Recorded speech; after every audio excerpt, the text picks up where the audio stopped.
Hey guys, welcome to channel UP Triple SC का अड्डा। I hope you are doing well and your preparation is also going well।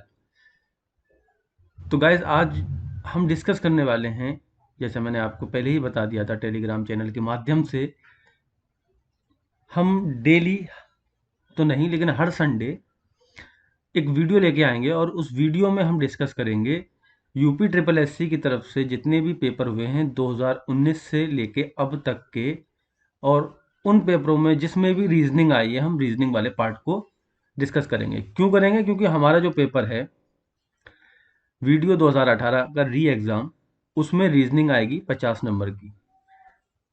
तो हम उस paper के लिए जो ये पिछले पेपर हुए हैं उनको करेंगे और एनालाइज करेंगे कि किस तरीके का पैटर्न अब जो है यूपी ट्रिपल एससी में आ रहा है, ताकि हमें जो आने वाला हमारा एग्ज़ाम है उसमें हमें आसानी हो उन क्वेश्चनों को टैकल करने की। तो सबसे पहले 2019 में जो पेपर हुआ था वो हुआ था नलकूप का, 12 जनवरी को, नलकूप ऑपरेटर का। तो उसमें तो मैथ आई थी और 4-5 क्वेश्चन होंगे रीजनिंग के। ठीक है, मैथ के साथ रीजनिंग के 4-5 क्वेश्चन वो सिंपल वाले डाल दिए थे। फिर उसके बाद ये एग्रीकल्चर, यहाँ पर आप एजी लिख लो, ठीक है। एग्रीकल्चर टेक्निकल असिस्टेंट का पेपर हुआ था फरवरी में, 19 फरवरी को। इसमें 50 क्वेश्चन रीजनिंग के पूछे गए थे और ये जो 50 क्वेश्चन हैं बिल्कुल एंड तक हमें देखना है अगर हमें पेपर को एनालाइज करना है। अगर आप वीडियो 2018 और एजीटीए, जो ये एग्ज़ाम पहले पैट 1 से आ रहा था लेकिन अब पैट 2 से आएगा, ये 2022 नहीं 2023 में आएगा। तो 2023 में ये जब आएगा तो उसमें भी रीजनिंग आएगी। तो अगर आप इन दोनों एग्जाम के एस्पेरेंट हैं तो इस वीडियो को एंड तक ज़रूर देखें। साथ ही अगर हम बात करें जूनियर असिस्टेंट 2022, जो अभी फॉर्म फिलअप हो रहे हैं, फॉर्म को मतलब भरने की अभी डेट है, अगर आपने नहीं भरा तो उसको भर लीजिए, उसमें भी रीजनिंग आएगी। तो अगर आप इन 3 एग्ज़ाम के प्रिपरेशन कर रहे हैं, किसी की, इन 3 में से किसी की या तीनों की, तो इस वीडियो का एंड तक ज़रूर देखें। वीडियो लंबी जाएगी क्योंकि 50 क्वेश्चन आज ही हम इसी वीडियो में डिस्कस करेंगे, पार्ट वाइज हम डिस्कस नहीं करेंगे, चाहे वो 1 घंटे की बने या डेढ़ घंटे की। ठीक है, एंड तक ज़रूर देखना है और क्वेश्चंस को एनालाइज करना है। साथ ही मैं इस पेपर की पीडीएफ जो है वो हमारा चैनल टेलीग्राम, वहाँ पर अपलोड कर दूंगा, आप वहाँ से इस एग्ज़ाम की पीडीएफ प्राप्त कर सकते हैं। ठीक है, चलिए फिर स्टार्ट करते हैं आज का सेशन।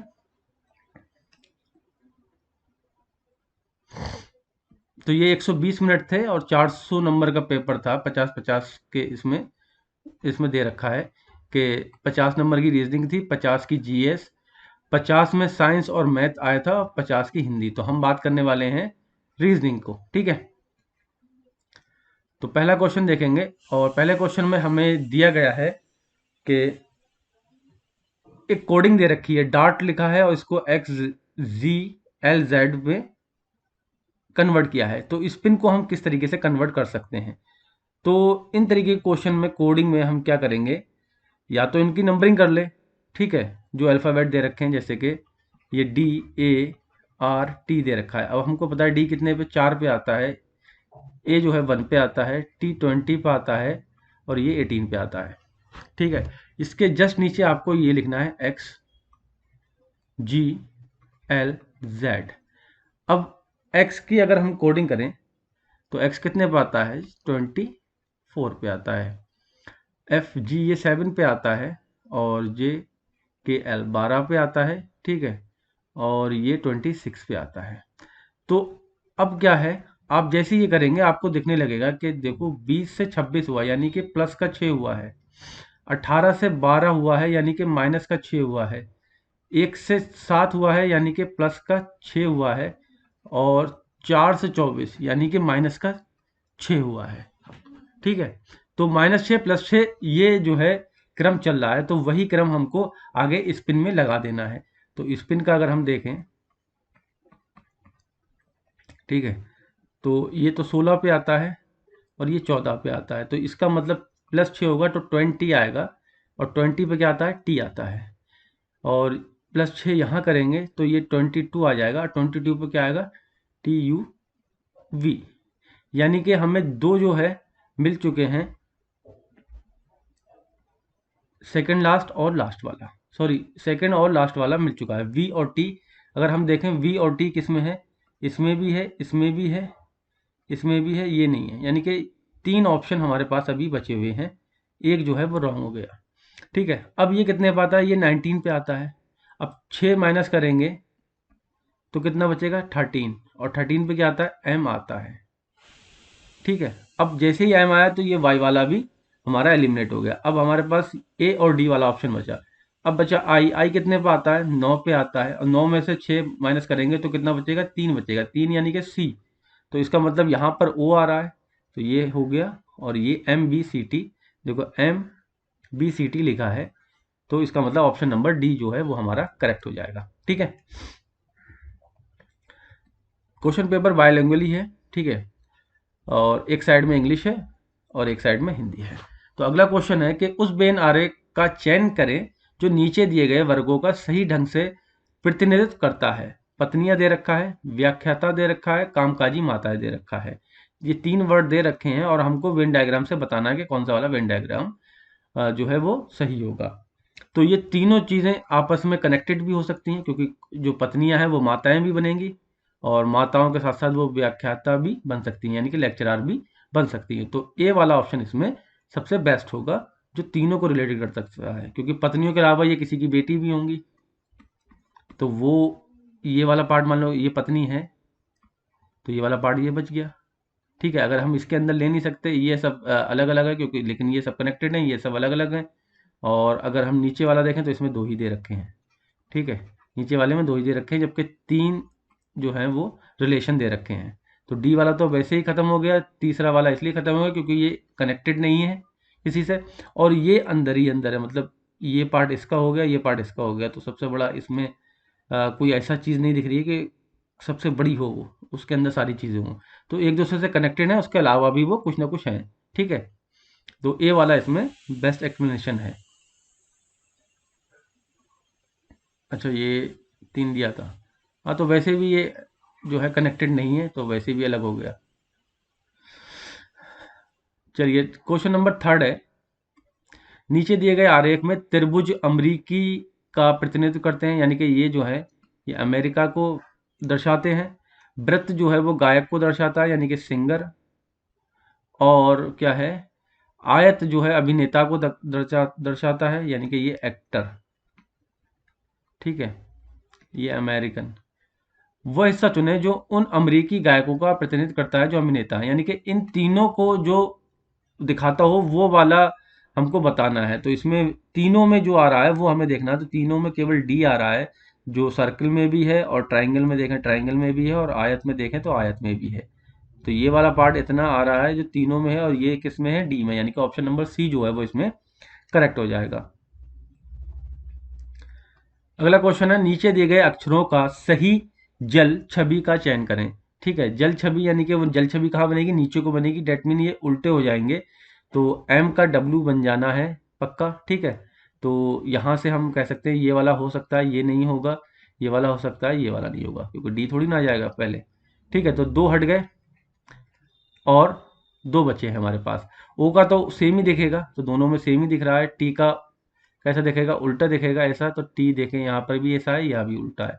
एच सेम दिखेगा, तो एच यहाँ सेम दिख रहा है। ई जो है, ई भी सेम ही दिखेगा, तो ये सेम दिख रहा है। ठीक है, यहाँ तक आ गए। अब ई के बाद आर है। ठीक है, ई के बाद क्या है, आर है, लेकिन यहाँ क्या दे रखा है, ए दे रखा है। तो इसका मतलब ये गलत हो गया, ऑप्शन नंबर सी जो है वो इसमें करेक्ट हो जाएगा, और आर का उल्टा ऐसा ही बनेगा, आर जैसा ये बना हुआ है। ठीक है, तो ऑप्शनों को एलिमिनेट करते चलिए, रीजनिंग का सबसे बेस्ट तरीका यही है, ताकि आप ज़्यादा नज़दीक पहुंचे सही आंसर की तरफ। अगला क्वेश्चन है कि उस विकल्प का चयन कीजिए जो तीसरे शब्द से उस तरीके से संबंधित है जिस प्रकार पहला शब्द दूसरे से संबंधित है। तो प्रफुल्लित और रूखा, ठीक है, चेयरफुल और मोर से। तो हमने देखा कि ये एक दूसरे के विलोम या एंटोनिम्स हैं।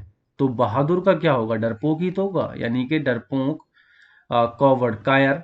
ऑप्शन नंबर डी जो होगा इसमें करेक्ट हो जाएगा। ठीक है, अगला क्वेश्चन है, उसमें हमसे पूछा गया है कि उस विकल्प का चयन करें जो तीसरे शब्द से उसी तरह संबंधित है जिस प्रकार पहला शब्द से दूसरा संबंधित है, यानी कि पहले की तरह है ये। दिलचस्प और आनंद में, ठीक है, हमें दे रखा है दिलचस्प और आनंदमय।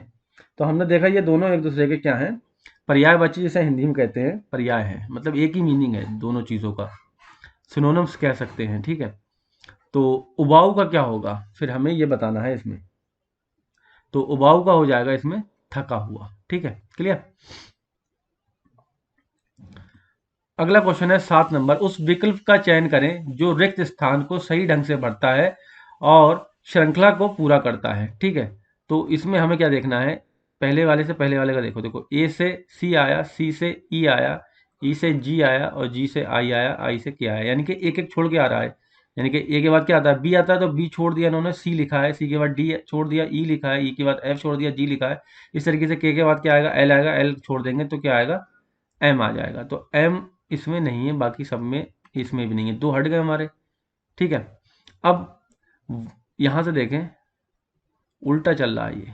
ठीक है, माइनस होता हुआ जा रहा है, तो ओ पी क्यू, यानी कि यहाँ भी एक माइनस हो रहा है, तो इसका ओ से पहले क्या आता है, एन, एन छोड़ देंगे हम, यहाँ भी एम आ जाएगा, तो डबल एम हो जाएगा आंसर हमारा। ठीक है, तो आगे वाले में, पहले वाले में +1 हो रहा है और दूसरे वाले में -1 हो रहा है। ठीक है, तो डबल एम इसका आंसर हो जाएगा। अगला क्वेश्चन है, यदि अंग्रेजी वर्णमाला में विषम स्थान संख्या स्थानों पर दिखाई देने वाले सभी अक्षर हटा दिए जाएं, तो नई वर्णमाला श्रृंखला में 90 स्थान पर कौन सा अक्षर होगा। तो हमें क्या करना है, ए से लेकर जेड तक जो है अल्फ़ाबेट लिखने हैं, और लिखने के बाद जो भी हमारा ऑड नंबर पे आएगा, जैसे ए है, बी है, सी है, ऐसे लिखेंगे। तो ऑड नंबर मतलब ये 1 2 और 3, ये वाले नंबर हमें हटा देने हैं। तो स्टार्टिंग में फिर हमारी कहाँ से हो जाएगी अब, तो हमें स्टार्टिंग मिलेगी बी सबसे पहले मिलेगा, फिर मिलेगा डी, फिर मिलेगा एफ, फिर एच, जे, और के छोड़ेंगे तो एल, एम छोड़ेंगे तो N, P Q R S T U V W X Y Z, ये मिल जाएगा हमें। ठीक है, और हमसे पूछा क्या है, 90 नंबर पर, यानी कि 4 4 8, 90 नंबर पर क्या आ रहा है, आर आ रहा है, इसका मतलब ऑप्शन ए जो होगा वो इसमें करेक्ट हो जाएगा। क्लियर। नेक्स्ट क्वेश्चन है, निम्न अक्षरों और संख्याओं की श्रृंखला पर विचार करना है हमें, और क्या बताना है, दाईं ओर से 15वें अक्षर की दाईं ओर से 5वें स्थान पर क्या आएगा, what comes at the 5th position to the right of the 15th character from the right. तो क्या करेंगे, हम इसमें काउंट करना स्टार्ट कर देंगे, दाईं ओर मतलब राइट हैंड साइड से काउंट करेंगे, तो ये वाला हिस्सा जो है लेफ्ट हैंड साइड है, ये वाला राइट हैंड साइड है। अच्छा, दोनों दाईं ओर से पूछा गया है, तो इसका मतलब हम यहाँ से इसको 15 में से 5 माइनस कर देंगे, तो हम यहीं से डायरेक्ट कर सकते हैं, 10वां देखना है, नहीं तो आप सीधे सीधे जो बोल रहा है वैसे कर लीजिए। ठीक है, अगर काउंट करेंगे तो 1 2 3 4 5 6 7 8 9 10 11 12 13 14 15, यानी कि यहाँ पे आ गए हम।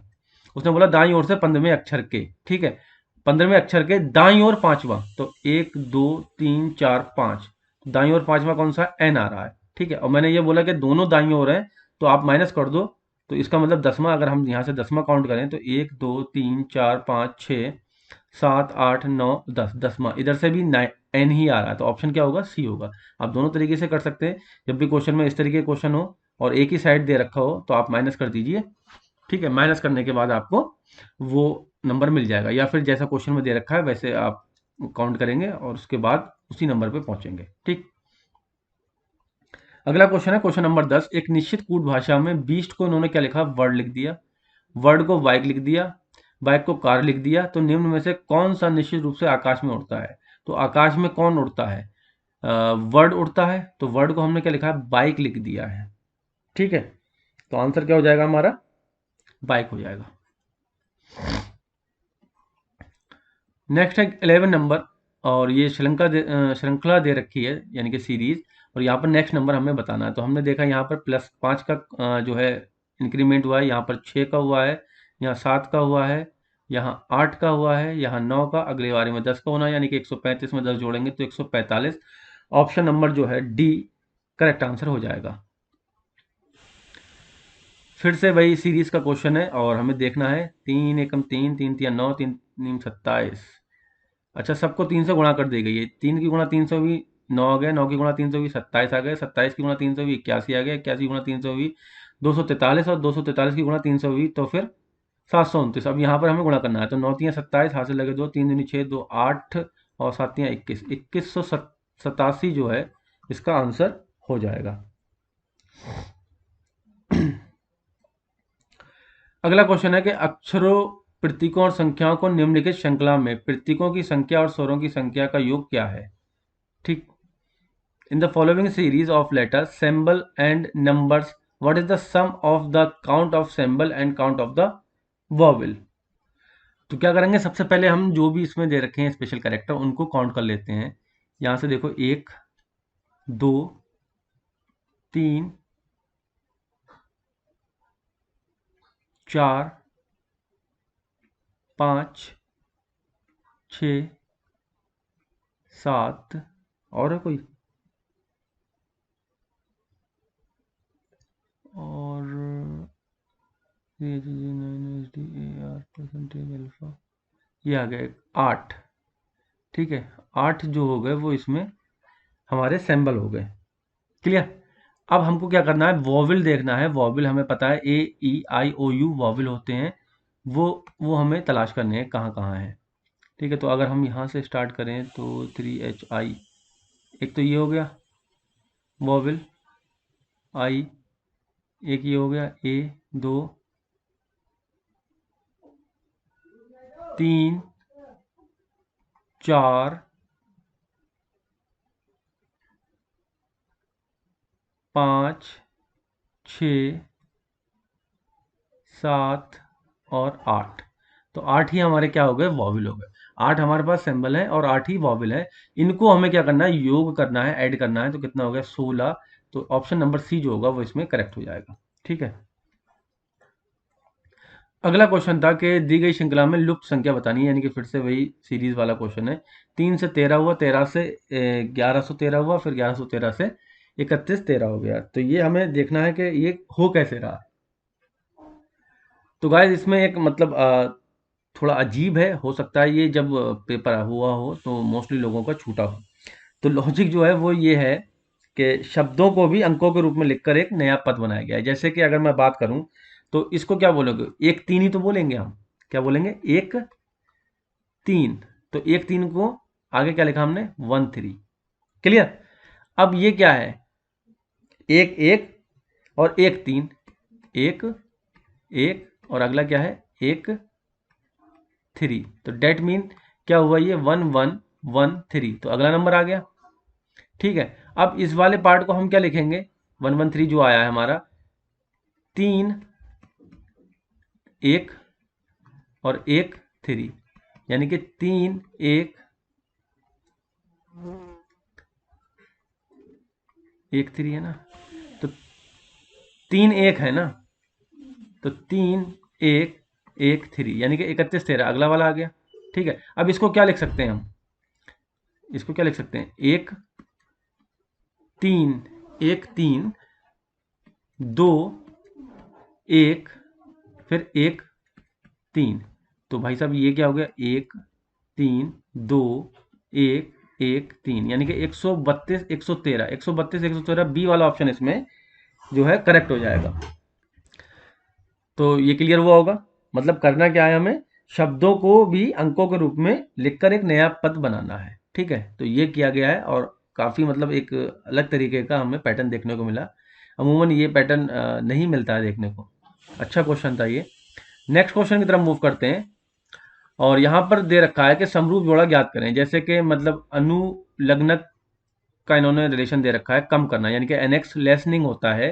तो हमें पहले ये पता करना है ये क्या है, मतलब सिनोनम है या फिर इसका उल्टा विलोम है, क्या है। तो ये क्या है, एनेक्स जो है लेसनिंग का एंटोनम्स होता है, यानी कि उल्टा होता है, विलोम होता है। ठीक, तो वैसे ही ऑप्शन नंबर डी जो है वो ये पेयर जो है वैसा काम कर रहा है। प्रफुल्लित और गंभीर, यानी कि जैकॉन्ड और सीरियस जो है वो एक दूसरे के बिल्कुल सेम वैसा ही रिलेशन बना रहा है जैसा हमारा एनेक्स और लेसनिंग बना रहा है। ठीक है। क्वेश्चन नंबर 16 की तरफ अब मूव करते हैं। निश्चित कूट भाषा में अडिक्ट को इन्होंने ये कोडेड किया है, और जैगुआर को हमें कैसा लिखना है ये हमसे पूछा गया है। तो सबसे पहले हमें क्या करना है, इस कोडिंग को डिकोड करना है कि इन्होंने किस तरीके से इसकी कोडिंग की है। तो ऊपर नीचे करके लिखना सबसे बेस्ट रहता है। अगर अब हम देखें, देखो ये DDA यानी कि उल्टा लिख दिया इन्होंने, इधर से स्टार्ट कर दिया, और यहाँ से भी इन्होंने क्या करा, ये इधर से स्टार्ट कर दिया। तो वैसा ही हमको करना है, JAJGUAR।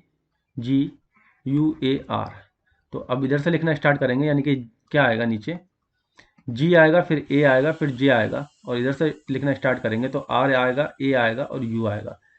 तो ये देख लेते हैं किसमें है, JAGRAU, यानी कि 16 का जो है बी वाला ऑप्शन जो है वो करेक्ट हो जाएगा।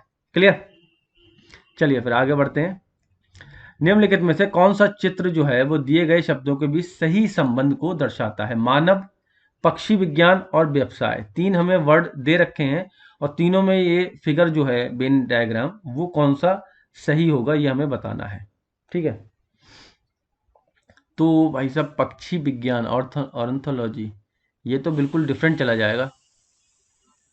और मानव व्यवसाय, यानी कि मानव व्यवसाय से तो कनेक्टेड होता है, तो सी वाला ऑप्शन इसमें करेक्ट हो जाएगा। ठीक है, और ऑर्थोलॉजी जो है वो बिल्कुल डिफरेंट है, इसका कनेक्शन इससे मैन और प्रोफेशन से नहीं है। ठीक है, क्या होता है, पक्षी विज्ञान यानी पक्षी के बारे में पढ़ा जाता है उसमें, और मानव व्यवसाय कनेक्टेड होंगे, तो ये वाला ऑप्शन इसमें करेक्ट होगा, सी वाला। ठीक, नेक्स्ट है, निश्चित कूट में GUG का 38 लिख दिया, वाटर को 67 लिख दिया, और ग्लास को हमें क्या लिखना है ये हमें बताना है। तो अगर हम यहाँ पर देखें, इनकी नंबरिंग कर लेते हैं। ये कितने पे आता है, 10 पे आता है, TU ये किस पे आता है, FG ये 7 पे आता है, इनको जोड़ दें। ठीक है, तो 28, और ये कितना हो गया, 38। तो हमको पता लग चुका है कि इन्होंने क्या किया है, जग जो लिखा है GUG, उसको जो नंबर आता है इनका, मतलब अल्फ़ाबेट का, उनको ऐड कर दिया है। तो हमें क्या करना है, गिलास के नंबर को भी ऐड कर देना है। ये दोनों 19 पे आते हैं, तो 38 हो गया इनका। ये 1 पे आता है, ये 12 पे आता है, और ये FG ये 7 पे आता है। ये हो गए 40, 50 और 58, 58, यानी कि ऑप्शन नंबर 1 जो होगा वो इसमें करेक्ट हो जाएगा। ठीक है, चलिए फिर नेक्स्ट क्वेश्चन की तरफ मूव करेंगे, और है अगला क्वेश्चन फिर से सेम पैटर्न पे है। पिकल को इन्होंने ये कोडिंग की है, फॉर्चून को इन्होंने ये कोडिंग की है, और तो परफ्यूम को हमें बताना है क्या किया है इन्होंने। ठीक है, तो क्या करेंगे, फिर से इनकी नंबरिंग कर लेते हैं, मतलब किस किस प्लेस पे हैं। PICKL और E। तो P अगर देखें हम तो 16 पे होता है, I 9 पे होता है, ये 3 पे होता है, K 11 पे होता है, ये 12 पे होता है, ये 5 पे होता है, लेकिन हमारे पास यहाँ 7 है। तो इसका मतलब इन्होंने क्या करा, इन डिजिट को जोड़ दिया, तो 1 और 6 कितना हो गया, 7 हो गया। फिर ये इसमें तो कुछ है ही नहीं, तो ऐसे लिख देंगे 3। अब ये 11 है, 11 कितना हो गया, 2 हो गया, 1 1 2। ठीक है, 2 और 1 3 और 5। देखिए बिल्कुल यही लिखा है, 7 9 3 2 3 5। ठीक है, तो ये किया है इन्होंने। तो हम कोडिंग को डिकोड कर चुके हैं। अब हमें करना क्या है, अपने फटाफट से इनकी नंबरिंग करनी है और इनको ऐड कर देना है। ये 16 पे आता है, ये 5 पे आता है, ये 18 पे होता है, ये 6 पे होता है, ये 21 पे होता है, ये 13 पे होता है, ये 5 पे होता है। तो अब हम क्या करेंगे, 1 और 6 7 होता है, ये 5 होता है, 8 और 1 9 हो गया, 6 2 और 1 3 3 और 1 4, ये 5। 75 96 345, 75 96 325 ये नहीं होगा, 75 96 385 नहीं होगा, 75 96 345, यानी कि ऑप्शन नंबर सी जो होगा वो इसमें करेक्ट हो जाएगा। क्लियर? चलिए फिर आगे बढ़ेंगे। क्वेश्चन नंबर 20 है। 401 को इन्होंने 19 लिख दिया है, तो 730 को आप क्या लिखें? ठीक है, तो 401 अगर हम देखें इसके नियर अबाउट, ये किसका है, 400 जो है वो 20 का स्क्वायर है। क्लियर? 400 जो है वो 20 का स्क्वायर है, और एक हमने कम किया है, तो एक और कम कर दो, तो ये बचा 19। ठीक है, तो 730 के आसपास कौन सा स्क्वायर है, तो अगर हम देखें 729 होता है, किसका स्क्वायर होता है, 27 का। अब एक कम किया है, तो इसमें भी एक कम कर दो, 26 हो गया। ऑप्शन नंबर डी जो होगा वो इसमें करेक्ट हो जाएगा। ठीक, बिल्कुल देसी तरीके से एक कम करना है। एक कम करके हमने देखा ये 20 का स्क्वायर है, तो एक कम कर दो, 19 हो गया। ठीक, क्योंकि इसमें कोई लॉजिक नहीं हो, मतलब कोई फिक्स फार्मूला नहीं होता, जो लॉजिक लग जाए, लॉजिक जो लग जाए वो कुछ भी हो सकता है, उठ पटांग। तो वो लगना है, जैसे हमने अभी ऊपर भी एक क्वेश्चन किया था, हिंदी वाले को भी इन्होंने नंबर लिख के उस तरीके से कोडिंग की थी। चलिए फिर नेक्स्ट क्वेश्चन है 21। वायुदापी बैरोमीटर होता है, ठीक है, तो वायुमंडल का प्रेशर वो नापता है। तो कैलोरी मापी क्या करता है, ये हमें बताना है, ठीक है। तो सिंपल सा है, कैलोरी ऊष्मा का होता है, ऊष्मा मापता है। तो यहाँ पर ऑप्शन बी जो होगा वो इसमें करेक्ट हो जाएगा। अब क्या है, नीचे दिए गए चित्र में त्रिभुज जो है विवाहित व्यक्तियों को प्रतिनिधित्व करता है। विवाहित त्रिभुज, ठीक है, तो इसका मतलब ये क्या है, मैरिड लोगों को बता रहा है। आयत जो है नियोजित व्यक्ति का प्रतिनिधित्व करता है, ठीक है, नियोजित मतलब एम्प्लॉय, तो वो मान लो ये है, ई से हो गया। और वृत्त जो है वो गोल्फ खिलाड़ियों को प्रतिनिधित्व करता है, तो यानी कि जी, गोल्फ लिख दिया, कुछ नहीं बचा। अब हमें क्या बताना है, उन अक्षरों का चयन करें जो उन अविवाहित नियोजित व्यक्तियों को प्रतिनिधित्व करता है जो गोल्फ नहीं खेलते, यानी कि गोल्फ भी नहीं खेलते हैं और मैरिड भी नहीं है, लेकिन कौन है, नियोजित व्यक्ति हैं, यानी कि एम्प्लॉयड व्यक्ति हैं, ठीक है। तो एम्प्लॉयड व्यक्ति हमें ना ट्राइंगल में चाहिए ना सर्कल में चाहिए, फिर कहाँ पे मिलेगा हमें, दिख रहा है ये 22 का क्या हो जाएगा, डी वाला ऑप्शन इसमें करेक्ट हो जाएगा। क्लियर।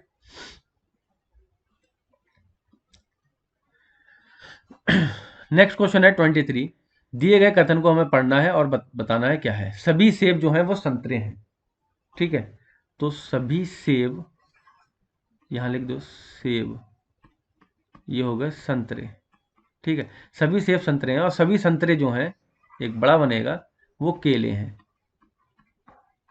केले हैं। तो अब हमसे पूछा गया है, हमें देखना है कि कौन सा वाला ऑप्शन सही होगा। तो सभी के, अगर हम ऊपर से देखें, कुछ सेब संतरे नहीं है, कुछ सेब संतरे नहीं है, ऐसा तो पॉसिबल ही नहीं है, क्योंकि सारे के सारे सेब जो हैं वो संतरे हैं, तो ये हमारा एलिमिनेट हो गया। कुछ संतरे केले नहीं है, कुछ संतरे केले नहीं है, ऐसा भी नहीं है, क्योंकि ये पूरा का पूरा केले के अंदर आ रहा है, तो इसका मतलब सारे संतरे जो हैं वो केले हैं, तो ये भी हट गया। सभी सेब केले हैं, ये हो सकता है, क्योंकि ये सारा का सारा अंदर है। सभी केले संतरे हैं, ये नहीं हो सकता, तो इसका मतलब सी वाला ऑप्शन इसमें करेक्ट हो जाएगा, ठीक है। तो इन वाले क्वेश्चनों में, कथन वालों में, कथन निष्कर्ष में आपको चार ऑप्शन चेक करने हैं, पता नहीं कौन सा एकदम एक्यूरेट वाला बैठ जाए, मतलब इससे भी अच्छा वो निकल के आए, ठीक। तो चार ऑप्शन चेक करना है इनमें। अगला है, दिए गए कथन में फिर से वही कथन वाला है, सभी तारे जो हैं वो, ग्रह जो हैं वो तारे हैं, तो यहाँ लिख दो ग्रह, और ये हो गया तारे। सभी तारे जो हैं वो चंद्रमा है, ये चंद्रमा लिख दिया हमने। अब क्या पूछ रहा है इसमें, अच्छा कथन ये हो गया, कुछ तारे जो हैं वो ग्रह हैं, कुछ तारे जो हैं वो ग्रह हैं, तो बिल्कुल सही बात है, कुछ तारे हैं, क्योंकि ये वाला जो पार्ट बचा वो ग्रह में नहीं आ रहा ना, तो कुछ ही होंगे, ये वाला पार्ट आ रहा है, तो कुछ ही तारे होंगे ग्रह में, ठीक। फिर इसके बाद क्या है, कुछ चंद्रमा ग्रह हैं, ठीक, बिल्कुल सही बात है, ये वाला पार्ट तो नहीं आ रहा है चंद्रमा का, ठीक है। तो कुछ चंद्रमा जो है वो ग्रह हैं, तो यानी कि पहला और दूसरा दोनों ही अनुसरण करते हैं, ठीक है, both the conclusion follow. 25 number question है, फिर से कथन पे है, यानी कि सभी पालतू प्राणी जो हैं वो क्या है, पक्षी हैं, यहाँ पर लिख लो पालतू, और ये बन गए पक्षी। कुछ पक्षियां मछली भी हैं, कुछ पक्षियां मछली भी हैं, तो कुछ पक्षियों से बता रहा है, तो मछली इधर लिख लो, ठीक। अब हमसे निष्कर्ष उसने पूछा है, तो निष्कर्ष देख लेते हैं क्या क्या है। कुछ मछलियां पालतू प्राणी हैं, कुछ मछलियां पालतू प्राणी हैं, ये तो कनेक्शन नहीं हो रहा है, ठीक है, इसको हटा दो। सभी पक्षियां जो हैं वो मछली हैं, ऐसा भी कहीं प्रतीत नहीं हो रहा है, ऐसा भी प्रतीत नहीं हो रहा, तो इसका मतलब कौन सा है, कोई भी निष्कर्ष जो है अनुसरण नहीं करता है, तो ऑप्शन नंबर सी जो इसमें करेक्ट होगा, नीदर कंक्लूजन फॉलो। तो आधे क्वेश्चन यानी कि आधे पेपर हमने कर लिया है, रीजनिंग का आधा बचा है, ठीक है, और लगभग आधा घंटा हो चुका है, 30 मिनट हो चुके हैं, तो बस थोड़ी देर और बने रहिए, जल्दी फटाफट उसको भी करते हैं आधे पेपर को। अच्छा ऊपर रह गया 26, कथन का ही है, कुछ कुर्सियां जो हैं वो क्या है, बिस्तर हैं, कुछ कुर्सियां जो हैं, मान लो ये कुर्सियां हैं, बी से बिस्तर है, कुछ बिस्तर मेज नहीं है, तो मेज अलग ही होगा, ठीक है, तो इसको अलग ही रख लेते हैं। क्लियर। अब क्या पूछ रहा है, कुछ मेज जो है वो बिस्तर है, कुछ मेज जो है वो बिस्तर है, तो ये कैसे पॉसिबल हो सकता है कि जब वो अलग है तो वो अलग ही रहेगा, ठीक है, तो पहला वाला नहीं होगा। सभी बिस्तर जो है वो कुर्सियां हैं, तो सभी बिस्तर कुर्सियां कहाँ, कुछ कुर्सियां हैं, ठीक है, तो ये भी गलत हो गया। तो इसका मतलब इसमें कौन सा होगा, बी वाला ऑप्शन, कोई भी निष्कर्ष अनुसरण नहीं करता है, नीदर कंक्लूजन फॉलो, ठीक।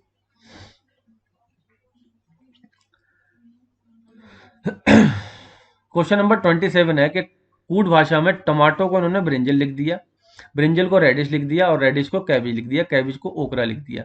तो जमीन के नीचे जो उपजने वाली सब्जी है उसे क्या कहेंगे, ठीक है। तो जमीन के नीचे कौन सी जो है सब्जी उगाई जाती है, मूली यानी कि रेडिश ही उगाई जाती है, ठीक है। अब और हमने रेडिश को कह क्या दिया है, यहाँ से अगर हम देखें कनेक्शन, तो रेडिश को हमने कह दिया कैबिज यानी कि पत्ता गोभी, इसको पत्ता गोभी बोलते हैं। तो ऑप्शन हमारा ए वाला हो जाएगा। क्लियर। अब इसमें हमें 28 में क्या करना है, जो चिन्ह है उनको परस्पर बदल देना है, गुणा वाले को भाग कर देना है, भाग वाले को गुणा, माइनस को प्लस और प्लस को माइनस कर देना है। तो उसके करने के बाद हमें कैलकुलेशन करनी है। तो 225 को यहाँ पर हम कर लेंगे डिवाइड 15, और यहाँ कर लेंगे हम डिवाइड की जगह गुणा, माइनस, माइनस की जगह प्लस हो जाएगा 7 और प्लस की जगह माइनस हो जाएगा। तो ये कितना हो गया, 15 हो गया, गुणा 3 minus 7, sorry plus 7 minus 1, BODMAS का रूल यहाँ फॉलो करेंगे, 45 प्लस 7 माइनस 1 और 6 51, ठीक है। तो ऑप्शन नंबर डी जो होगा वो इसमें करेक्ट हो जाएगा।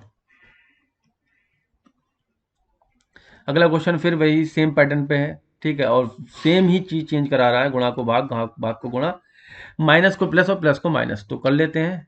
तो 136 डिवाइड 8 गुणा 3 प्लस 5 माइनस 3, इसको करेंगे तो 8 एकम 8, 8 सत्ते 56 गुणा 3 प्लस 5 माइनस 3, 17 3 51, और ये बचा 2, 53 हो गया इसका आंसर, 52 का, सॉरी क्वेश्चन नंबर 21 का 53, यानी कि बी वाला ऑप्शन करेक्ट हो जाएगा। क्लियर। चलिए फिर आगे बढ़ते हैं।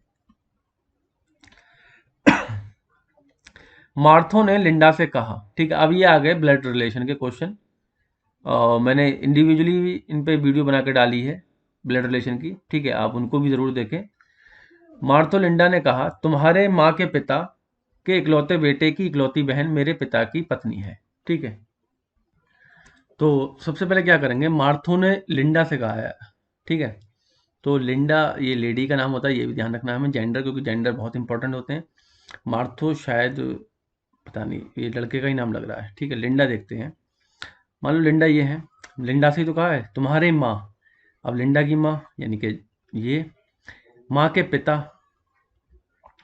माँ के पिता ट्राइंगल में आ गए, के इकलौते बेटे यानी कि इनके भाई की बात चल रही है, इकलौते बेटे की इकलौती बहन यानी कि ये हो गई इकलौती बहन, ठीक है, इकलौती बहन हो गई, इकलौती बहन, मेरे पिता यानी कि अब मार्थो कह रहा है कि मेरे पिता, तो मार्थो के पिता कोई होंगे ऊपर, मार्थो के पिता की पत्नी है, ठीक है, ये पत्नी है, तो इसका मतलब ये कौन हो गया आपस में, ये बहन भाई हो गए, ठीक है। तो क्या बताना है, लिंडा का मार्थो से क्या संबंध है, बहन है, ठीक है, लिंडा जो है मार्थो की कौन है, बहन होगी इसमें। क्लियर। अगला क्वेश्चन है कि उस चित्र का चयन करें जो बाकी से अलग है, तो इसको आप देखेंगे, ठीक है, आप पीडीएफ में देख लेना जूम करके, डी वाला ऑप्शन इसमें करेक्ट हो जाएगा, ठीक। नेक्स्ट क्वेश्चन है फिर से कि उस चित्र का चयन करें जो बाकी से अलग है। तो अगर हम देखेंगे यहाँ पीडीएफ में, आप देखेंगे, अगर आपको यहाँ क्लियर नहीं आ रहा हो तो देखो 1 2 3 4 5 यानी कि पूरी गिनती एक साथ हो रही है, 1 2 3 4 5, 1 2 3 4 5, 1 2 3 4 5, लेकिन यहाँ देखें तो 1 2 यहाँ 3 आना चाहिए था, 4 दे रखा है, तो बी वाला ऑप्शन जो है इसमें करेक्ट हो जाएगा, इसमें गलत है, ठीक है, हम ऑप्शन लगाएंगे बी वाला। नेक्स्ट है 33, एक फार्म में जितने पुरुष हैं उतने ही बैल हैं, जितने पुरुष हैं उसकी दुगनी मुर्गियां हैं, और जितने बैल हैं उसके 3 गुना गाय हैं। तो फार्म में कुल सिरों की संख्या अगर 14 है तो गायों की पैरों की संख्या हमें बतानी है। तो मान लो कि पुरुष जो हैं वो यहाँ से हम x हैं, तो पुरुष x हो गए, तो बैल कितने हो गए, बैल भी यहाँ से हमारे कितने हो गए, x हो गए, क्योंकि दोनों जो है बराबर हैं, ठीक है। अब उसकी दुगनी मुर्गियां हैं, यानी कि मुर्गियों की बात करें तो मुर्गी कितनी हो गई, 2x हो गई। ठीक है, और गाय की बात करें तो गाय कितनी हो गई, 3x हो गई।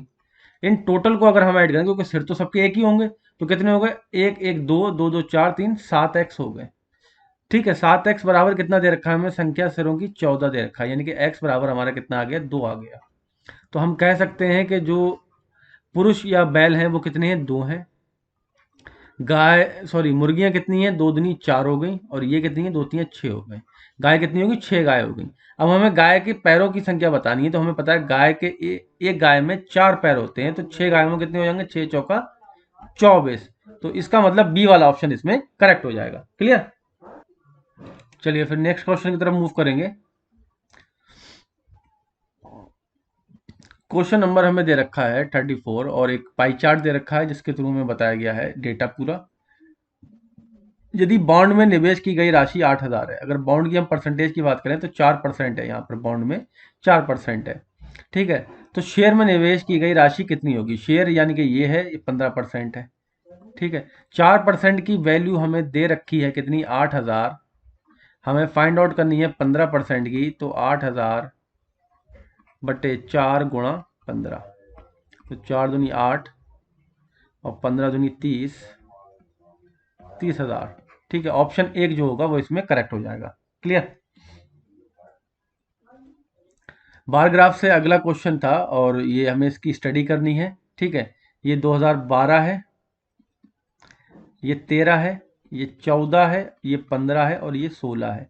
यहाँ 120 लिखे हैं, यहाँ 128 लिखे हैं, यहाँ 104 लिखे हैं, ये 88 लिखे हैं, और ये 62 लिखे हैं। ठीक, तो अब क्या करना है, 2013 से 14 तक, यानी कि इनकी बात चल रही है, 2013 से 14 तक परीक्षा उत्तीर्ण करने वाले छात्रों की संख्या में प्रतिशत वृद्धि हमें बतानी है। तो अगर हम यहाँ वृद्धि देखें, पहली बात तो कितनी हो रही है, 104 में से हम 88 घटा देंगे तो हमें पता लग जाएगा वृद्धि कितनी हो रही है। 14 में से 8 गए 6, 9 में से 8 गए 1, 16, 16 की वृद्धि हुई है। 16 की वृद्धि कहाँ से हुई है, 88 से हुई है, और गुणा कर देंगे हम 100 से। ठीक है, तो 4 चौके 16, 4 दूनी 8, 4 दूनी 8, और कट जाएगा। ठीक है, 11। तो हमें क्या मिला, 200 बटा 11 मिल गया। तो 11 एकम 11, बच्चे कितने, 9, 90 हुए, 11 अट्ठे 88, बचे कितने, 2। ठीक है, तो 11 एकम 11 फिर, और 11 अट्ठे 88। तो हम लिख सकते हैं 18.2% जो है वो इसमें वृद्धि हुई है। बी वाला ऑप्शन इसमें करेक्ट हो जाएगा। क्लियर। चलिए फिर मूव करते हैं नेक्स्ट क्वेश्चन की तरफ। 36 भी वही है, यानी कि ये 120 है, लिख देता हूँ मैं पहले से ही। 128 है, 104, 88, 62, ये 12 है, ये 13 है, ये 14 है, ये 15 है, और ये 16 है। 2014 तक परीक्षा उत्तीर्ण करने वाले छात्रों की कुल संख्या कितनी थी, यानी कि ये दो नहीं बताने हैं, इनमें बताना है। तो 104, 88 और 62, इनको हमें जोड़ लेना है। तो 8 2 10, 4 14, हासिल लगा 1, 8 से 14 1 15, हासिल लगा 1, 254। ऑप्शन सी जो होगा वो इसमें करेक्ट हो जाएगा। तो काफ़ी आसान क्वेश्चन थे ये, बस ऐड करना था। 37 नंबर क्वेश्चन है कि हरि एक किताब मुद्रित कर रहा है, वह एक से शुरू कर पृष्ठों की संख्या अंकित करता है और समग्र रूप से 3189 यानी कि 3189 अंकों का उपयोग करता है। क्या आप हरि द्वारा मुद्रित किए जा रहे पुस्तक में कुल पृष्ठों की संख्या बता सकते हैं। तो गाइस सबसे पहले अगर हम बात करें, जैसे उसने जो पेज होंगे उसमें क्या लिखा होगा, एक पहला पेज, दूसरा ऐसा, तीसरा। ठीक है, ये 9 तक गए होंगे, तो 9 पेज तो हमारे, और 9 अंक यहाँ यूज हुए होंगे। अगर हम अंकों की बात करें इस तरीके से, एक अंक वाले, तो कितने हो गए, 9 हो गए। ऐसे ही हम 2 अंक वालों की बात करें, 2 अंक वाले, यानी कि ये लिखा होगा 11 लिखा होगा, फिर 12 10 भी लिखा होगा, 12 लिखा होगा, 13 लिखा होगा, ये 99 तक गया होगा। ठीक है, तो कितने हो गए, 90 हो गए। ठीक, 90 हो गए। तो अगर हम डिजिट की बात करें तो एक डिजिट होगी, यानी कि 9 डिजिट हो गई।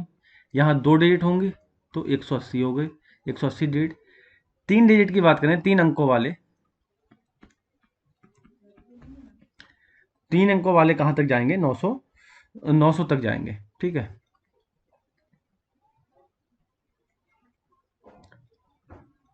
तो ये कितने हो गए, 2700। इनको डिजिट को अगर हम जोड़ें तो कितने हो जाएंगे, 9 0 और 8 8 2, 2889 हो रही है। ठीक है, डिजिट यहाँ 3 अंकों तक हमारी 2889 डिजिट हो रही है, लेकिन डिजिट हमें दे रखी है कितनी, 3189। तो इसका मतलब अभी कितनी डिजिट रह गई हैं ये हम यहाँ से फाइंड आउट कर लेंगे इसको माइनस करके। 300 डिजिट अभी भी रह गई हैं, यानी कि 4 डिजिट में भी उस किताब में नंबर हैं। 4 डिजिट मतलब 1000 से प्लस जो हैं उसमें पेजेस हैं। ठीक है, तो अभी हम देख लेते हैं वो कितने हैं। ठीक है, और अगर हम पेजेस की बात करें तो पेजेस हमारे कितने आ चुके हैं यहाँ पर, 900 सॉरी 990 और 999 पेजेस हो गए हमारे, 999 999 पेजेस हो चुके हैं, और डिजिट कितनी बन चुकी है हमारी, 2889। तो अब हमें क्या करना है, जो 300 है 4 डिजिट का होगा ना, तो यहाँ से हमें पता लग जाएगा कितने पेजेस और आएंगे। तो 4 7 28, 4 5 25, तो अभी कितने 75 पेजेस और आ रहे हैं। ठीक है, 300 डिजिट बची हुई हैं हमारी, तो 75 पेजेस आ रहे हैं, 4 डिजिट के नंबर होंगे, 4 से हमने डिवाइड कर दिया, तो ये हो गए 9 5 16, 9 सॉरी 9 5 14, 1 10 7 17, 1 10 1074 पेजेस जो हैं वो उस किताब के अंदर मौजूद है। ठीक है, तो इस तरीके से हमें ये क्वेश्चन को सॉल्व करना था। अगला क्वेश्चन है 38 नंबर, और इसमें क्या किया गया है, नीचे दिए गए त्रिभुज में त्रिभुज विवाहित व्यक्ति को प्रतिनिधित्व करता है, यानी कि मैरिड, क्या रिपीट कर दिया। आयत जो है वो एम्प्लॉय को करता है, और गोल्फ जो है वो सर्कल को करता है, यानी कि प्रीवियस क्वेश्चन ही है। उस अक्षर का चयन करें जो गोल्फ खेलने वाले हैं, यानी कि सर्कल लेना है। उन विवाहित व्यक्तियों को प्रतिनिधित्व करता है, यानी कि मैरिड भी लेना है। जो नियोजित नहीं है, यानी कि हमको अब क्या करना है, ये नहीं लेना है। ठीक है, एम्प्लॉयड नहीं है, लेकिन गोल्फ भी है और मैरिड भी है। तो गोल्फ और मैरिड किस में है, जी वाले पार्ट में, यानी कि ऑप्शन नंबर डी जो होगा वो इसका करेक्ट हो जाएगा आंसर। ठीक है, चलिए फिर आगे बढ़ेंगे। और ये काउंट करने का आ गया है इसमें, जो है हमें आयत जो है वो काउंट करनी है। तो इसमें जो आंसर होगा वो होगा 86। ठीक है, आप काउंट करेंगे 1 2 3 4, और ये कितने गई, तो 16 तो यही हो गई। ठीक है, तो ये काउंट कर लेना। ठीक है, नेक्स्ट क्वेश्चन है, नियाज अपनी मछली तालाब से मछली बाजार गया है। ठीक है, डायरेक्शन का क्वेश्चन आ चुका है हमें, अब ये इसको करना है। तो जैसे जैसे ये घुमाए खुद को घुमाते जाना। ठीक है, क्या करा है वो, सबसे पहले वह सीधे 2 किलोमीटर उत्तर, यानी कि उत्तर ऊपर को अगर हमें दिशा पता हो, यानी कि ये उत्तर होता है। ठीक है, ये पश्चिम होता है, ये दक्षिण होता है, और ये सॉरी ये पूर्व होता है, और ये होता है पश्चिम।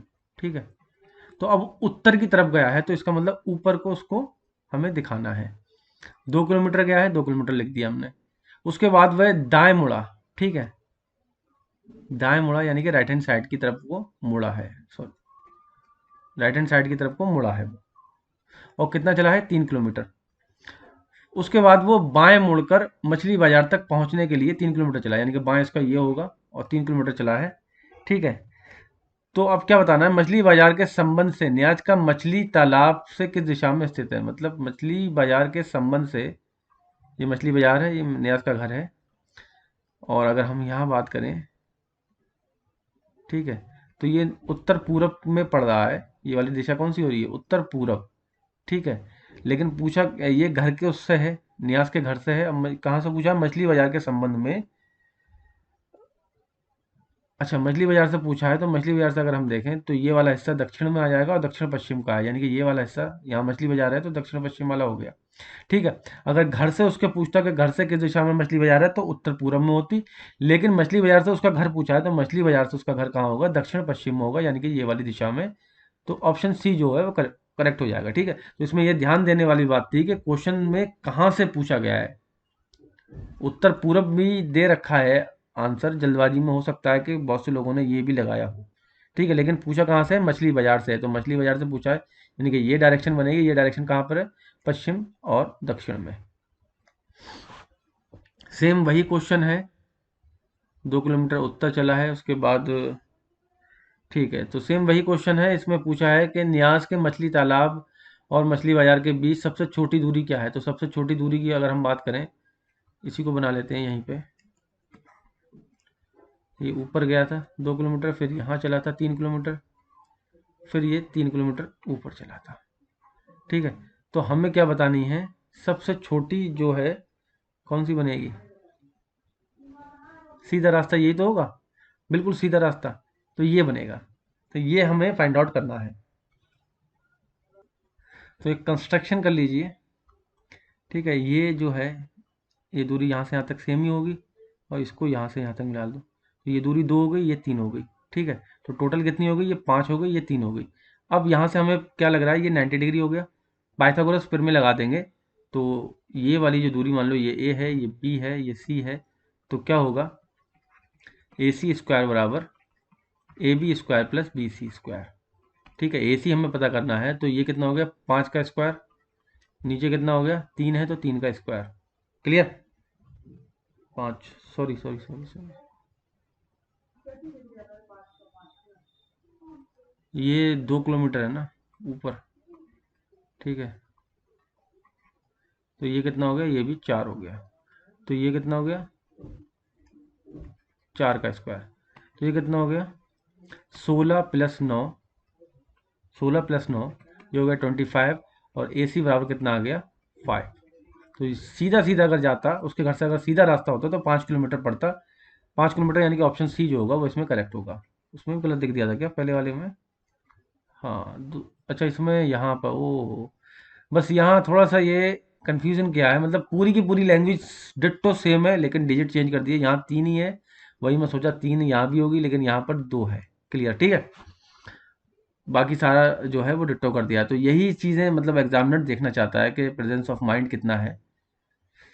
चलिए फिर आगे बढ़ते हैं। 42 नंबर है हमारा। कथन है, विजेता टीम ने नृत्य और स्वादिष्ट भोजन में शामिल होकर रात भर उचित रूप से जश्न मनाया है। ठीक है, तो उचित रूप से जश्न मनाया है, इसके बाद हमें ऑप्शन दिए गए हैं, और वो हमें बताना है कि कौन सा वाला इसमें फिट होगा। क्लियर?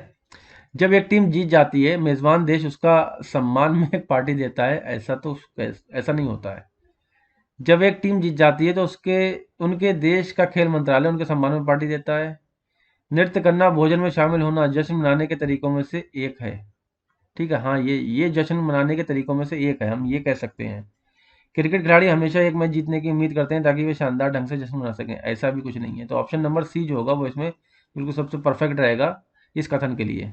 ठीक है, विजेता टीम ने नृत्य और स्वादिष्ट भोजन में शामिल होकर रात भर उचित रूप से जश्न मनाया, तो जश्न मनाने का ये एक तरीका है। 43 नंबर है। क्या मंत्री को सुविधा से वंचित उन छात्रों को मुफ्त लैपटॉप वितरित करना चाहिए जिन्होंने स्कूल छोड़ दिया है? ठीक है, मंत्री जी को उन छात्रों को लैपटॉप देना चाहिए जिन्होंने स्कूल छोड़ दिया है क्या? सुविधा से वंचित। ठीक है, अब लिखा है पहला, हाँ, स्कूल छोड़ने वाले छात्रों के मनोरंजन का कोई अन्य स्रोत नहीं है, लैपटॉप उन्हें व्यस्त रखेगा। अच्छा, इसलिए आप मंत्री जी उनको लैपटॉप देंगे? तो ऐसा तो बिल्कुल नहीं हो सकता, हम कह देंगे ये कथन तर्क जो है वो गलत है हुआ। अगला तर्क पढ़ते हैं, नहीं, मंत्री उन पैसों का उपयोग स्कूल छोड़ने वाले छात्रों को निरंतर शिक्षा और व्यवसाय प्रशिक्षण प्रदान करने के लिए कर सकते हैं ताकि वे आजीविका कमा सकें। बिल्कुल सही बात है, उन पैसों का हम सदुपयोग कर सकते हैं, स्कूल में लगा सकते हैं शिक्षा पर, या फिर उनको प्रशिक्षण यानी कि ट्रेनिंग देकर किसी भी चीज़ की, जैसे कि आजकल चल रही है कौशल वाली योजना, तो उस तरीके से उनको ट्रेनिंग देकर ताकि वो आगे जाके कमा सके और अपना परिवार पाल सके। तो केवल जो तर्क 2 है वो मजबूत होगा, यानी कि बी वाला इसमें सही होगा। अगला है, क्या सरकार को सभी समुद्र तटों पर खाने और पीने पर प्रतिबंध लगाना चाहिए? ठीक है, अच्छा कथन है ये, और मेरे हिसाब से तो लगाना चाहिए। आप देखते हैं आगे इसमें कथन में क्या क्या दे रखा है। हाँ, लोग समुद्र तट पर प्लास्टिक, उपव्यय और अन्य बचे कूड़ा करकट फेंक रहे हैं और उन्हें बहुत गंदा कर रहे हैं, इससे बहुत ज़्यादा पोल्यूशन हो रहा है, वाटर पोल्यूशन। ठीक है, हमारी नदियाँ, समुद्र सब गंदे होते जा रहे हैं, तो ये मुझे सही लग रहा है। आगे दूसरा वाला देखते हैं, नहीं, बचा हुआ भोजन समुद्री जीवों के अस्तित्व के लिए बहुत महत्वपूर्ण है, ये मतलब गलत है। तो पहला वाला जो होगा वो मजबूत तर्क है, मतलब एक तरीके से हम कह सकते हैं कि हाँ, समुद्री जीवन भी खा ले, लेकिन उससे ज़्यादा तो हम नुकसान कर रहे हैं, क्योंकि उसके अंदर प्लास्टिक जा रहा है, वो प्लास्टिक कभी भी गलता नहीं है, तो वो प्लास्टिक खा लेते हैं तो समुद्री जीव उसको खा के मर भी जाते हैं। तो हम एक तरीके से कर तो भलाई के लिए रहे, लेकिन उनकी भलाई हो नहीं पा रही है सही तरीके से। तो मजबूत तर्क की बात कर रहे हैं यहाँ पर, तो मजबूत तर्क इसमें पहला वाला ही होगा। ठीक है, चलिए फिर आगे बढ़ेंगे। 45 नंबर है, महाथिर नजमा के पति हैं। अच्छा, ब्लड रिलेशन से आ गया है क्वेश्चन, और नजमा के पति हैं, तो यहाँ से स्टार्ट करते हैं। ठीक है, नजमा इसमें ले लो, और महाथिर इसमें आ गए। नजमा के बेटे कामरान की पत्नी, नजमा का कोई बेटा होगा, उनकी पत्नी भी है, कामरान की पत्नी, ये कामरान है। ठीक है, कामरान की पत्नी रेशमा, ये रेशमा है। रेशमा का अशरफ नाम का एक बेटा है, इनका एक बेटा भी है, यानी कि ये दादी भी बन चुकी है नजमा। अशरफ नाम का बेटा है, अशरफ लिख दिया। अशरफ की इकलौती बहन जो है वो ऊर्जा है, ऊर्जा। महाथिर जो है वो ऊर्जा से कैसे संबंधित है, तो भैया दादा हुए वो। ठीक है, तो ऑप्शन बी जो होगा वो इसमें करेक्ट हो जाएगा।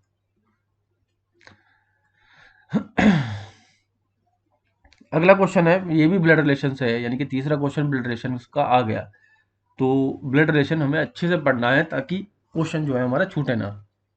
एक फोटोग्राफ को दिखाते हुए प्रतीक बोला, प्रतीक जो है वो कह रहे हैं फोटोग्राफ को दिखाते हुए, ये गुंजन है, मान लो ये गुंजन है।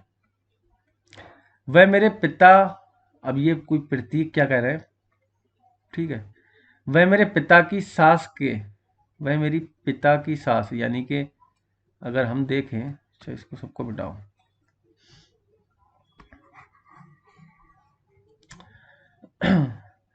पहले प्रतीक को ही ले लेते हैं। ठीक है, इनके पिता होंगे कोई, इनकी पिता की सास यानी कि इनकी मम्मी, यानी कि मम्मी की मम्मी, नानी कह सकते हैं, पिता की सास। मेरे पिता की सास के पति यानी कि नाना की पति की एकमात्र बेटी, यानी कि अपनी मम्मी की बेटी है, कौन, गुंजन। तो ये आपस में कौन हो गए, भाई बहन हो गए। ठीक है, तो गुंजन का प्रतीक से क्या संबंध है, तो बहन हो गई। ठीक है, 46 का बी हो जाएगा। क्लियर। अगला क्वेश्चन है 47 नंबर, दिए गए प्रश्न में लूसी आप्रवासन कतार में खड़ी है, कतार में कितने लोग हैं, ये हमें बताना है कि कौन सा वाला ऑप्शन जो हो वो हम फिट कर दें इसमें, और हम बता सकें कि कतार में कितने लोग हैं। तो लूसी से आगे 15 लोग खड़े हैं, अगर लूसी यहाँ खड़ी है, आगे 15 लोग खड़े हैं, तो क्या पता इसके पीछे भी हों, तो ये वाला तो नहीं फिट हो सकता। हम यहाँ इसका मतलब इसको ऐड करके आंसर नहीं कर सकते हैं। लूसी कतार के बिल्कुल बीचों बीच खड़ी है। ठीक है, अब इन्होंने कह दिया कि बीचों बीच खड़ी है, जितने यहाँ हैं उतने यहाँ हैं, लेकिन कितने हैं ये हमें नहीं पता, तो ये भी नहीं होगा। लूसी के आगे जो है वो 8 लोग खड़े हैं, इन्होंने कह दिया कि लूसी के आगे 8 लोग खड़े हैं,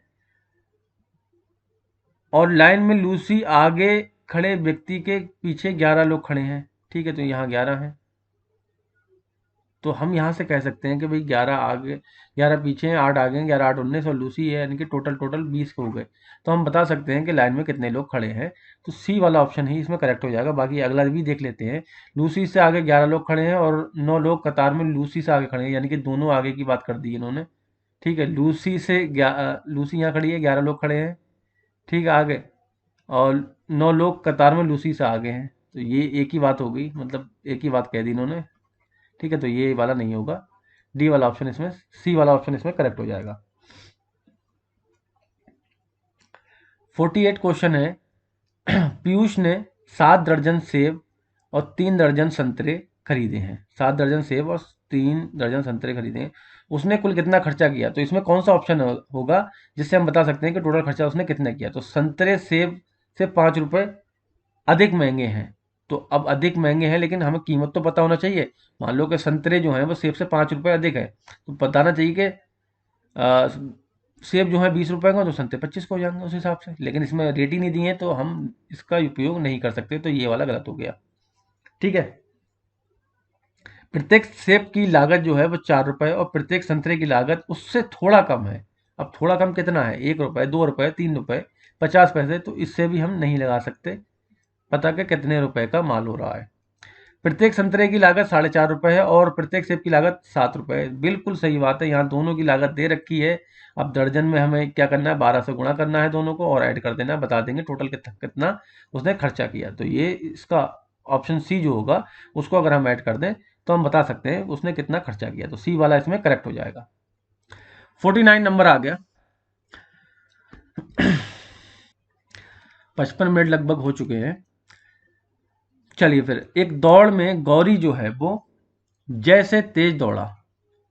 गौरी जो है, जी फॉर गौरी और जे फॉर जय, गौरी जो है वो जैसे तेज दौड़ा, यानी कि तो गौरी ऊपर होगा जैसे। जय की तुलना में नील तेज दौड़ा। जय की तुलना में नील तेज दौड़ा, यानी कि नील भी जैसे ऊपर हो जाएगा। लेकिन अभी हमें पता नहीं है कि गौरी से तेज दौड़ा कि नहीं दौड़ा, तो अभी हम इसको यहीं रख देते हैं, ठीक है। सैम जो है गौरी से धीमी गति से दौड़ा। तो सैम जो है यानी कि यहाँ कहीं होगा, हो सकता है कि इसके बराबर भी हो, इन दोनों का भी रिलेशन हमें पता नहीं है। लेकिन ये पता है कि हाँ गौरी अभी भी टॉप पर है। और जय का भी देख लेते हैं आगे। दौड़ में प्रथम कौन आया, तो प्रथम की बात चल रही है, तो भाई साहब गौरी ही आ गया। हम्म प्रथम कौन आया। एक दौड़ में गौरी जो है जैसे तेज दौड़ा, ठीक है, जैसे तो तेज दौड़ा यानी कि अभी टॉप पे है। जय की तुलना में नील जो है तेज दौड़ा है। जय की तुलना में नील तेज दौड़ा है, ठीक है, लेकिन ये हो सकता है कि ये ऊपर भी हो, नील जब इससे तो है कंपैरिजन, ठीक है। सेम जो है गौरी से, हाँ तो फिर यहाँ पर हम गौरी नहीं लगाएंगे क्योंकि नील भी दे रखा है और गौरी भी दे रखा है, दोनों ऑप्शन, ठीक है। तो इसमें ऑप्शन ए जो है वो सही लगा देंगे कि निर्धारित नहीं किया सकता, क्योंकि गौरी और जो नील की तुलना है वो नहीं है। कहीं से भी पता नहीं लग रहा कि गौरी जो है वो नील से तेज है कि सुस्त है, ठीक है।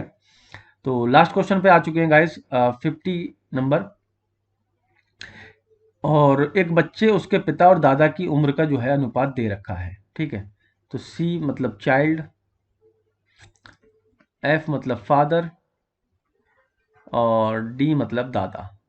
1, 5, 9। अब से 3 साल बाद की बात कर रहा है वो, यानी कि अगर हम इसमें एक्स जोड़ दें रेशियो में, तो 3 साल बाद की बात कर रहा है, तो बच्चा 10 साल का होगा। बच्चा जो है यानी कि x+3 जोड़ दें तो 10 साल का हो जाएगा। तो अभी बच्चा कितने का है, 7 साल का है, ठीक है। तो ये कितने हो गए, 35 के हो गए। ये कितने हो गए, 9 7 63 के हो गए। क्लियर। दादा की वर्तमान उम्र क्या है, तो दादा की वर्तमान उम्र जो है वो कितनी हो जाएगी, 63 हो जाएगी। बी वाला ऑप्शन इसमें करेक्ट हो जाएगा। तो रेशियो से क्वेश्चन था, सिंपल सा क्वेश्चन था, ठीक है। तो 50 क्वेश्चन आपने देख लिए, जो एजीटीए यानी कि एग्रीकल्चर टेक्निकल असिस्टेंट के पेपर, या फिर हम हिंदी में कहें तो कृषि प्राविधिकी भर्ती परीक्षा 2018, जो 15 फरवरी या फिर कहीं कहीं 19 फरवरी लिखा है, I don't know exact date, फरवरी में बहरहाल हुई थी ये। वो उसमें रीजनिंग के क्वेश्चन हमने देख लिए ये किस तरीके से आए थे, ठीक है। तो नेक्स्ट वीडियो हम लेके आएंगे बहुत जल्द, अगले संडे को आपके लिए। तब तक इस वीडियो को आपको देखना है, वीडियो को देखने के बाद आपको लाइक करना है, लाइक करने के साथ ही आप इसको शेयर भी कर दीजिए, ताकि जिन्हें ज़रूरत हो इस चीज़ की तो वो उनकी ज़रूरत पूरी हो सके और हमारा भी कुछ कल्याण हो, जो UP SSC का अड्डा परिवार है वो भी कुछ बड़ा हो, ठीक है। आज के लिए इतना ही।